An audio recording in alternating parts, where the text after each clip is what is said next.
Hi everyone, welcome to JR tutorials. I am your friend Rahul Jaiswal. जी हाँ दोस्तों, आज फिर से अगेन आपके लिए बहुत ही खूबसूरत मैथमेटिक्स का लेक्चर वीडियो में लेकर आ गया हूं। एंड जैसा कि आप जानते हैं, हमारे 10th स्टैंडर्ड के लिए मैथ्स 2 यानी ज्योमेट्री का हमारा एक नया चैप्टर यानी सिमिलैरिटी चैप्टर नंबर 1 इसकी शुरुआत ऑलरेडी हमने की थी। तो आज मैं लगातार लेक्चर नंबर 5 आपके लिए लेकर आया हूं और आज हम कुछ ऐसे एग्जाम्पल्स पढ़ने वाले हैं जो कि प्रीवियस लेक्चर्स में जो टॉपिक हमने पढ़ा था, आपको अगर याद दिला दूं मैं, तो हमने पढ़ा था बीपीटी क्या होता है, बेसिक प्रोपोर्शनैलिटी थ्योरम। फिर हमने स्टडी किया था उसका कन्वर्स क्या होता है, ठीक है। और फिर हमने डिस्कस किया था कि एंगल बाइसेक्टर क्या होता है। ये सभी चीज मैंने डायग्राम्स के साथ आपको एक्सप्लेन किया था कि किस प्रकार हम कोई भी गिवन एंगल बाइसेक्टर के ऊपर एग्जांपल्स अगर आएंगे तो सॉल्व कर सकते हैं। प्लस उसके अलावा 3 पैरेलल लाइंस, अगर आपको याद होगा तो ये कुछ टॉपिक्स थे जो हमने प्रीवियस लेक्चर में डिस्कस किए थे दोस्तों। इसका पूरा कॉन्सेप्ट, फॉर्मूला, ये सभी चीज पढ़ लिया था। तो यही जो टॉपिक्स है ना दोस्तों, इसी के बेस पे कुछ 3 से 4 एग्जांपल्स आज लेकर आया हूं और ये एग्जांपल्स को आज हम सॉल्व करेंगे ताकि पूरा का पूरा जो कॉन्सेप्ट है आपका क्लियर हो जाएगा। और फिर जैसे ही नेक्स्ट लेक्चर आएगा यानी लेक्चर नंबर 6 जब आएगा तो हम पूरा का पूरा जो प्रैक्टिस सेट होगा ना इस चैप्टर का, इस पर्टिकुलर टॉपिक्स के ऊपर, वो हम लोग सॉल्व करवाएंगे आपके लिए। तो आपको बस एक ही काम करना है, हमारे वीडियोस को कंटिन्यूस देखना है, एंड तक देखना है और थोड़ा प्यार देना है, वीडियो को लाइक करना है, बहुत अच्छा लगेगा, काफी अच्छा मोटिवेशन हमें मिलेगा। चलिए शुरुआत करते हैं बिना किसी देरी की। तो फटाफट से सॉल्व करेंगे। देखो एक क्वेश्चन तो आपको दिख रहा होगा स्क्रीन के ऊपर, फटाफट से रीड करो। क्वेश्चन क्या बोल रहा है हमारा? सबसे पहला क्वेश्चन ये है कि इन ट्रायंगल एबीसी, एक ट्रायंगल एबीसी दिया हुआ है, ये डायग्राम आप देखो, एक ट्रायंगल दिया हुआ है एबीसी नाम का, जिसमें डीई जो है वो बीसी से पैरेलल है। दिख रहा है आपको कि ये जो डीई दिख रहा है ये बीसी से क्या है दोस्तों? पैरेलल है। ये दिया हुआ है हमें और साथ ही में दे रखा है कि जो डीबी है, डीबी का वैल्यू 5.4 दे रखा है। तो डीबी की तरह देखो, ये वाला लाइन डीबी है, तो ये वैल्यू हमें दिया हुआ है, माफ करना, डीबी का वैल्यू हमें क्या दिया हुआ है दोस्तों? ये दिया हुआ है 5.4। ये हमें कितना दिया हुआ है? 5.4 हमें दिया हुआ है, ठीक है। उसके अलावा क्या दिया हुआ है? एडी का वैल्यू 1.8 सेंटीमीटर दिया। एडी की तरह देखो, ये ऊपर वाला ये एडी है, तो ये भी कितना दिया हुआ है? 1.8 हमें दिया हुआ है। नेक्स्ट यहाँ पे ईसी का वैल्यू 7.2 दिया हुआ है। ईसी की तरह ये वाला ईसी का वैल्यू कितना दिया हुआ है? 7.2 हमें दिया हुआ है। और हमें पूछा है एई निकालो, तो एई की तरह देखो ये ऊपर वाला, ये एई हमें निकालना है, ठीक है, निकाल सकेंगे। लेकिन सबसे पहले तो आप समझो कि ये डायग्राम जो दिया हुआ है या फिर ये जो क्वेश्चन पूछा हुआ है, ये कौन से टॉपिक के ऊपर पूछा हुआ है। अगर आप ये समझ पा रहे हो डायग्राम को देख के, क्वेश्चन को देख के, तो आधा से ज्यादा समझ लो वो एग्जांपल आपने जगह पे ही सॉल्व कर दिया। क्योंकि ये सबसे इंपॉर्टेंट चीज होता है कोई भी पर्टिकुलर मैथमेटिक्स के एग्जांपल में। क्योंकि जब कोई भी स्टूडेंट जब वो क्वेश्चन को रीड करता है, क्वेश्चन को देखता है, तो उसको समझ में आना चाहिए कि ये क्वेश्चन किस टॉपिक के ऊपर पूछा है, तभी तो वो उस चीज का फॉर्मूला लगा पाएगा, तभी तो उसका वो स्टेप्स फॉलो कर पाएगा। लेकिन अगर वो इंसान को समझ में नहीं आ रहा कि करना क्या है, तो कुछ नहीं कर पाएगा, वो रट्टा थोड़ी मार के आया होगा मैथमेटिक्स में, ठीक है ना, साइंस और हिस्ट्री जैसा, ठीक है। तो यहां पे समझो, तो सबसे पहले बोल रखा है कि एक ट्रायंगल, इसमें एक ट्रायंगल में डीई पैरेलल है बीसी से। तो आप देखो डीई जो है ये बीसी से पैरेलल है और ये ट्रायंगल का जो बनावट है वो देख के हमें समझ में आ रहा है कि अगर एक लाइन पैरेलल होता है नीचे वाले बेस से कोई भी ट्रायंगल के अंदर, तो हम क्या लगाते हैं? बेसिक प्रोपोर्शनैलिटी थ्योरम लगाते हैं। तो हम क्या लगाएंगे यहां पे? क्लियरली यहां पे इन्होंने बोल रखा है कि सेगमेंट जो है मेरा डीई, ये क्या है? पैरेलल है। सेगमेंट किससे? बीसी से पैरेलल है। तो therefore according to basic proportionality theorem, जिसको हम लोग शॉर्टकट में बीपीटी बोलते हैं, तो हम लोग लिख सकते हैं ऐसा। तो अकॉर्डिंग टू बीपीटी क्या हो जाएगा कि हमारा जब ऐसा होता है कि कोई भी लाइन पैरेलल होता है इससे, तो उसका जो साइड्स होते हैं ना उस ट्रायंगल के, उसका रेशियो बन जाता है, यानी एडी अपॉन डीबी बन जाएगा। ये रेशियो बन जाएगा ना, एडी अपॉन डीबी बन जाएगा, and that will be equal to AE upon EC बन जाएगा। क्या बन जाएगा? एई अपॉन ईसी बन जाएगा। समझ में आ रहा है कि नहीं? अब क्या करना है, इसमें बस अपना वैल्यू डालना है जो भी हमें दिया हुआ है। एडी का वैल्यू दिया है क्या? देखो 1.8 दिया हुआ है, ठीक है। डीबी का वैल्यू दिया है क्या? उसके नीचे 5.4 दिया हुआ है, करेक्ट है। फिर एई का वैल्यू दिया हुआ है कि नहीं? एई तो हमें निकालना है ना, इसको वैसे ही रखेंगे एज इट इज। नीचे ईसी का वैल्यू दिया हुआ है क्या? ईसी 7.2 हमें दिया हुआ है, तो लिख दो यहां पे ये वैल्यू। अब हम क्या करेंगे? क्रॉस मल्टीप्लाई करेंगे, यानी कि अगर मुझे यहां पे एई का वैल्यू निकालना है, अगर मुझे एई का वैल्यू निकालना है तो मैं क्या करूंगा? 1.8 7.2 से मल्टीप्लाई हो जाएगा, तो 1.8 मल्टीप्लाई बाय 7.2 डिवाइड बाय क्या हो जाएगा? 5.4, ठीक है। अब यहां पे देखो 1.8 जो है, ठीक है ना, 1.8 जो है ये 1 जा 1.8 3 जा, ठीक है, कट हो जाएगा। 1.8 के टेबल में 1 बार में 1.8 3 जा 5.4 कट हो गया। जैसे 18 3 जा 54 होता है ना, वैसे कट गया। तो नीचे बच रहा है 3, ठीक है। अब ये कितना बच रहा है दोस्तों? सॉरी 3 कितना बच रहा है?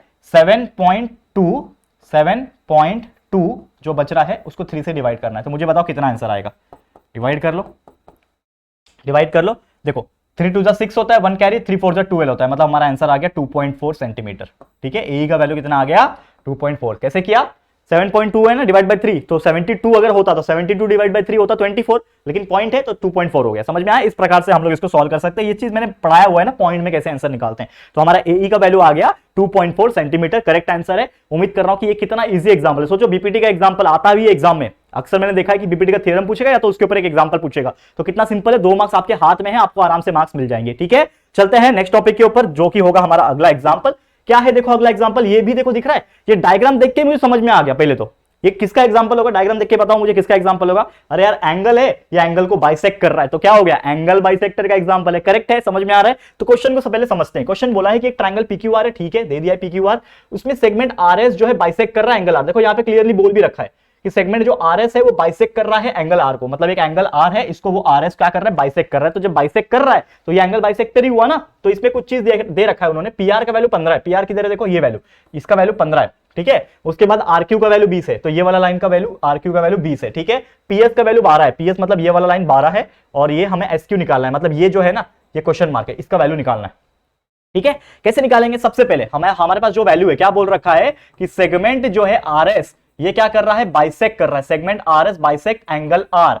तो देयरफॉर अकॉर्डिंग, हम लोग क्या लिखेंगे यहां पे, therefore according to angle bisector theorem, angle bisector theorem जो हमारा बोलता है, क्या बोलता है एंगल बाइसेक्टर थ्योरम, कि अगर कभी भी ऐसा होता है तो एंगल जिस प्रकार बाइसेक्ट होता है उसके जो दोनों साइड होते हैं वो अपना क्या बना लेंगे, रेशियो बना लेंगे, यानी कि आरपी अपॉन आरक्यू हो जाएगा। क्या हो जाएगा, RP upon RQ, and that will be equal to PS upon SQ. क्या हो जाएगा, पीएस अपॉन एसक्यू हो जाएगा। करेक्ट है, करेक्ट है दोस्तों, क्लियर है। तो उम्मीद कर रहा हूं कि ये चीज आपको समझ में आ गया होगा। तो RP upon RQ is equal to PS upon SQ, या क्या बन गया, एंगल बाइसेक्टर के थ्योरम के अकॉर्डिंगली ये साइड अपॉन ये साइड, और ये जो कट कर रहा है उसका ये साइड अपॉन ये साइड एक रेशियो बन जाता है। अब जो वैल्यू है वो डाल दो, आरपी का वैल्यू है या फिर पीआर जो भी बोल लो उसको, तो 15 है दिया हुआ है, आरक्यू का वैल्यू कितना दिया हुआ है, 20 दिया हुआ है, इज इक्वल टू पीएस का वैल्यू हमें 12 दिया हुआ है, और एसक्यू हमें निकालना है तो वो ऐसे ही रखेंगे हम लोग, एसक्यू हमें एसक्यू का वैल्यू चाहिए, तो therefore SQ will be equal to क्या हो जाएगा,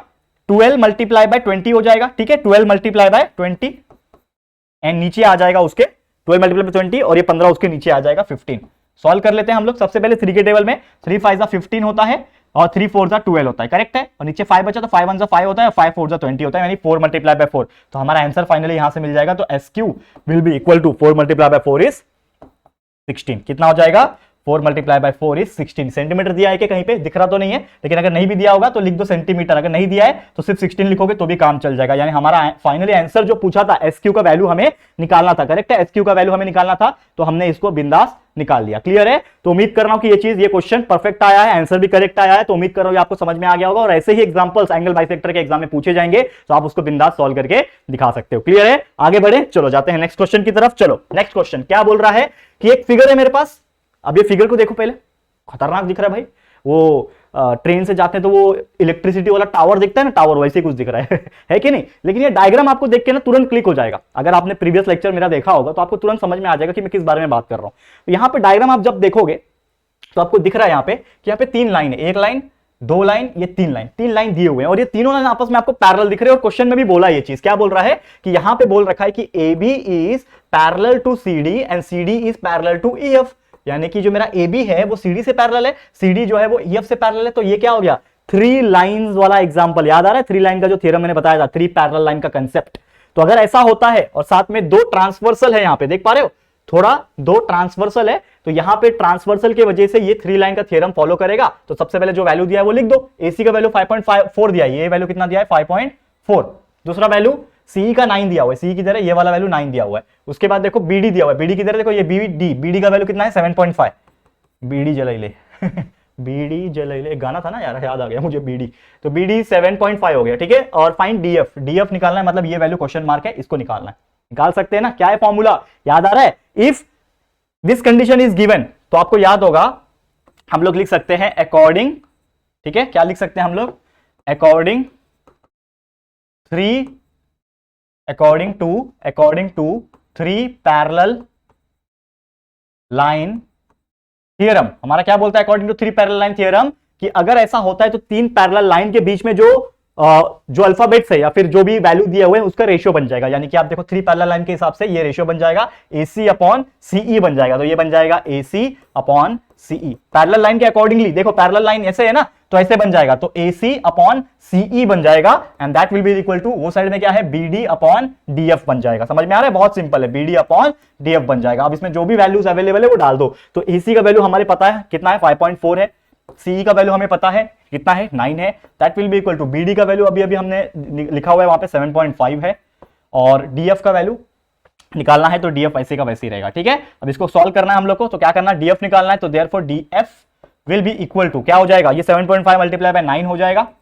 ठीक है, डिवाइड बाय 7.5 मल्टीप्लाई बाय, एक मिनट, हाँ 7.5 मल्टीप्लाई बाय 9 और नीचे क्या आ जाएगा, ये 5.4 नीचे आ जाएगा, तो 5.4। अब इसको हम लोग सॉल्व करेंगे, कैसे सॉल्व करेंगे यहां पे ध्यान दो। तो सबसे पहले मैं क्या करता हूं, ऊपर नीचे 10 से मल्टीप्लाई कर सकता हूं क्या, ऊपर नीचे 10 से। अगर मैं ऊपर नीचे दोनों को 10 से मल्टीप्लाई करता हूं, इससे होगा क्या, देखो अगर आपको ऐसे पॉइंट में दिक्कत आता है ना तो पॉइंट हटा ही दो। मैंने ऊपर नीचे दोनों 10 से मल्टीप्लाई किया तो ये 75 बन जाएगा। देखो ध्यान से, ये क्या बन जाएगा, 75 बन जाएगा, ऊपर 9 बन जाएगा और नीचे आपका 5.4 बन जाएगा 54। अब इसको सॉल्व कर सकते हैं ना, 9 1 9, 9 6 54। ठीक है, 3 2 6, 3 2 6, 1 कैरी, 3 5 15, कितना बचा, 25/2 यानी कि 12.5। तो हमारा आंसर आ जाएगा 12.5 सेंटीमीटर। जो भी आपको बोलना है, सेंटीमीटर लिखा है क्या, वैसे नहीं सेंटीमीटर नहीं लिखा है तो छोड़ दो। तो हमारा आंसर कितना आ गया, 12.5, that will B correct answer. तो हमारा DF का वैल्यू आया है वो, तो DF will be equal to 12.5 centimetre. अगर सेंटीमीटर दिया होता तो ही सेंटीमीटर, अदरवाइज सेंटीमीटर लिखने की जरूरत नहीं है। क्लियर है? तो उम्मीद करता हूं कि ये एग्जांपल भी आपको समझ में आ गया होगा। तो आज हमने टोटल 3 एग्जांपल किए। ठीक है, कौन कौन से किए याद दिला दूं, पहला BPT बेसिक प्रोपोर्शनलिटी थ्योरम, दूसरा एंगल बाइसेक्टर वाला, एंड तीसरा ये 3 पैरेलल लाइन वाला। और ऐसे कई सारे एग्जांपल्स प्रैक्टिस सेट में दिए हुए हैं जो कि हम लोग सॉल्व करेंगे हमारे अगले लेक्चर में। तो बिल्कुल चिंता मत करना, आज का लेक्चर छोटा था जिसमें सिर्फ एग्जांपल्स हमने कराए हैं, लेकिन आपको अगला लेक्चर देखना है ध्यान लगा के, ताकि हर एक डाउट आपका क्लियर हो जाए। तो आज के लिए इतना ही। ये वीडियो आपको कैसा लगा प्लीज हमें कॉमेंट करके बता देना, और अगर ये वीडियो पसंद आया है, अच्छा लगा है दोस्तों, तो प्लीज हमारी इस वीडियो को आप लाइक कर देना एंड अपने दोस्तों के साथ जितना हो सके शेयर कर देना। और अगर फर्स्ट टाइम आया हो चैनल, अभी तक चैनल को सब्सक्राइब नहीं किया है तो फटाफट से हमारे चैनल को सब्सक्राइब कर देना, बाजू में बेल आइकन को प्रेस कर देना, ताकि फ्यूचर में हम जब भी कोई भी वीडियोस को अपलोड करेंगे तो आप लोगों को नोटिफिकेशंस मिलती रहेगी। ठीक है फ्रेंड्स, तो जल्दी मिलेंगे हमारे न्यू वीडियो में, तब तक के लिए thank you and good bye.